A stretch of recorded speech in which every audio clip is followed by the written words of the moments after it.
Dans la gamme Mercedes, vous connaissez déjà le QA, le QB, le QC, le QS SUV. Et bien voici maintenant le QE SUV. Et le QE SUV, c'est quoi? Eh bien c'est le 5e SUV électrique de Mercedes, un modèle qui est situé au cœur de l'offre puisqu'il est positionné en alter ego électrique du GLE, l'un des best-sellers de la marque au niveau mondial.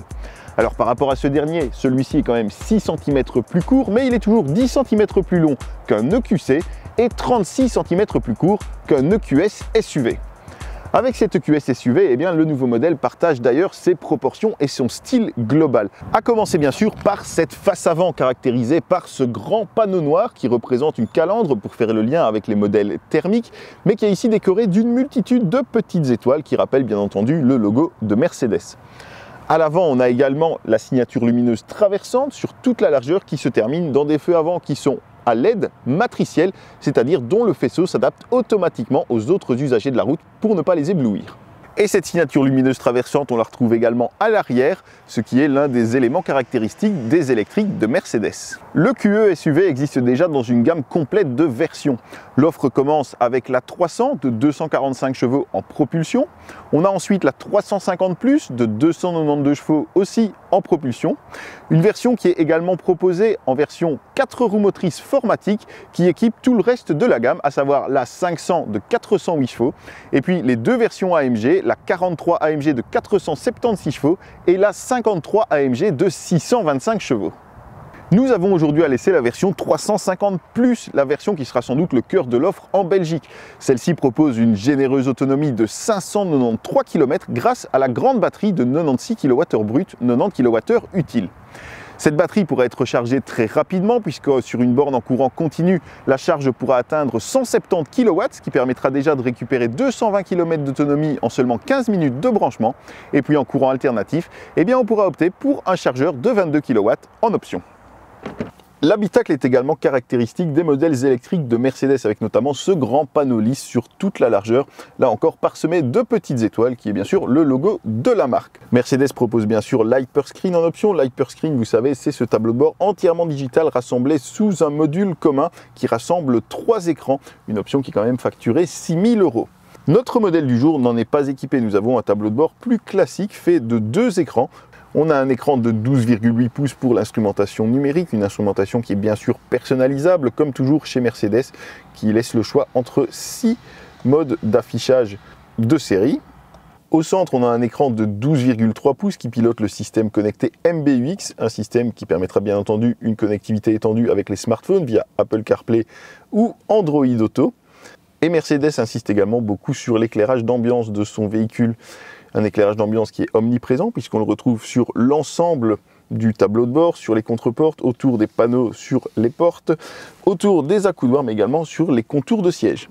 Un éclairage d'ambiance qui est bien sûr paramétrable, on pourra donc choisir d'avoir une seule couleur, d'appliquer une seule couleur partout ou d'avoir des ensembles multicolores. On pourra également ajouter des effets, notamment un effet d'animation, ce qui permettra d'avoir un éclairage d'ambiance dynamique sur toute la partie supérieure. Et en option, Mercedes propose même désormais un éclairage d'ambiance dont le scintillement s'adapte automatiquement aux basses du système sonore.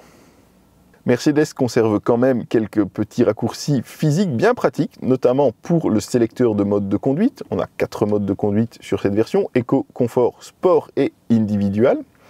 On a également un raccourci pour les caméras, donc les caméras A360, les caméras latérales, caméra avant, etc. On a un raccourci pour le mode de gestion de l'énergie, donc le mode EQ. Et ça, il y a un onglet qui est quand même très intéressant, c'est l'onglet autonomie. Puisque vous voyez qu'en appuyant ici au milieu, eh bien, on pourra maximiser l'autonomie et gagner, dans le cas présent, jusqu'à 82 km, puisque le système nous indique les différents éléments sur lesquels il peut intervenir pour nous faire gagner quelques kilomètres.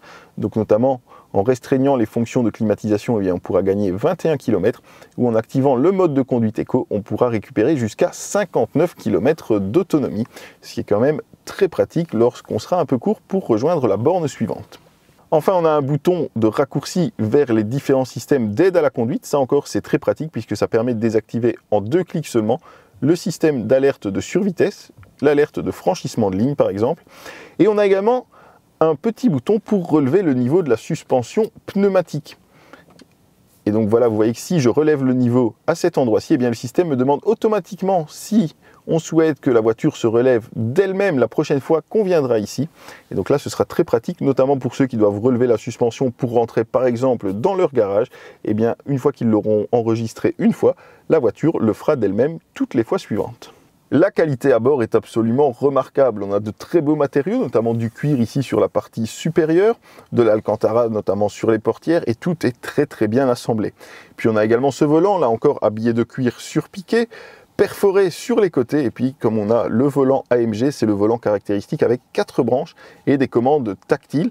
Alors très franchement, pour des commandes tactiles, ça reste très ergonomique, ça ne génère pas trop de fausses manips, et donc c'est plutôt agréable à l'usage.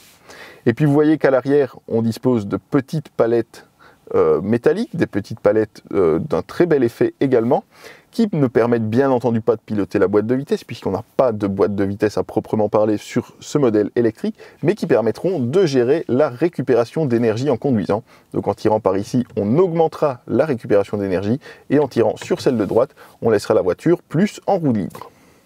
À l'arrière, on a énormément de place. Regardez, là, le siège est réglé comme lorsque je conduis et j'ai vraiment beaucoup de place au niveau des jambes. Je peux pratiquement étendre mes jambes, donc c'est vraiment très agréable et ce sera parfait comme véhicule familial, bien évidemment. Le passager central ne sera même pas trop lésé puisque la place est relativement large et il n'y a bien sûr pas de tunnel de transmission qui le gêneront au niveau des jambes. Donc on peut vraiment considérer cette QE SUV comme une 5 places.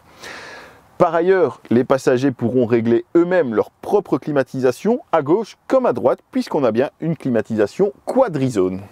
À l'arrière, on a un coffre de 520 litres extensible à 580 litres avec l'option cargo qui permet notamment de redresser légèrement le dossier de la banquette arrière selon un angle de 10 degrés et qui ajoutera également la possibilité de rabattre ce dossier en 3 parties, 40, 20, 40 pour améliorer la modularité. Une fois en route, on retrouve le toucher de route typique des Mercedes, mariant à merveille le confort et le dynamisme.